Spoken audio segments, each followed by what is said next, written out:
속절없이 시간은 1년이나 흘렀다. 알아 누워도 보고 단식도 해봤지만 아들은 끄떡없었다. 괜히 반대했다가 오히려 둘의 사랑만 더 불태울까봐 두려웠다.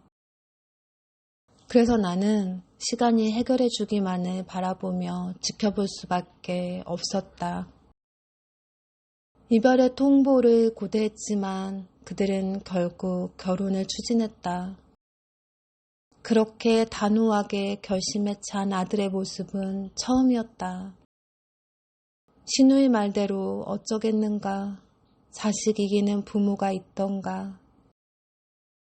아들의 삶이 어느 방향으로 흐르든 나는 그 결정권이 내게 없음을 깨닫고 받아들이는 수밖에 없었다.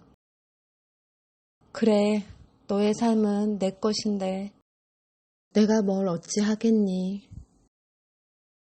나는 최소한의 지인과 친척들에게만 초대장을 보냈다. 차마 입이 떨어지지 않아 며느리의 딸에 대해서는 말을 하지 못했다.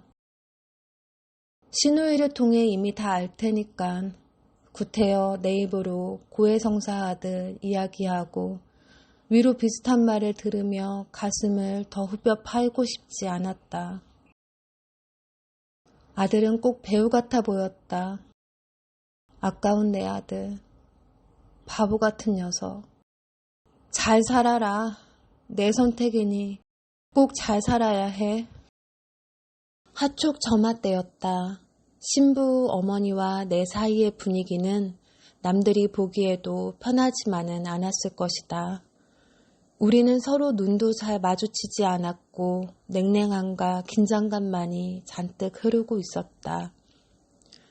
요즘은 신랑 엄마도 붉은 계열 한복을 입는다지만 사돈과 나란히 같은 계열의 색을 입고 서 있으니 결혼식 서사를 알고 있는 하객들 눈에 내 모습은 조금도 밀리거나 타협하고 싶지 않은 사람 같아 보였을 것이다.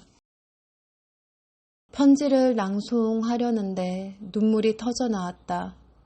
목이 메이고 눈물이 멈추지 않아 주책맞게 울고 있는데 아들도 같이 울고 있었다.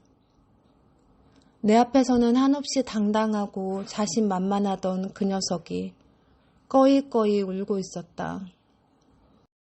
결혼에 꼴이 나는 날이 되어서야 비로소 엄마에 대한 미안함을 느낄 여유가 생긴 건지.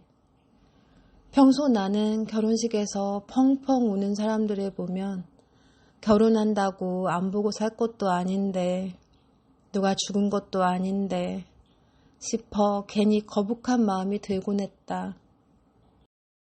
그런데 그날의 나와 내 아들은 내가 보아왔던 그 청승맞은 결혼식 눈물의 주인공들 중에서도 둘째가라면 서러울 정도였다. 엘리베이터 앞. 며느리의 딸로 보이는 아이가 보이자 나는 얼른 다른 쪽으로 몸을 숨겼다.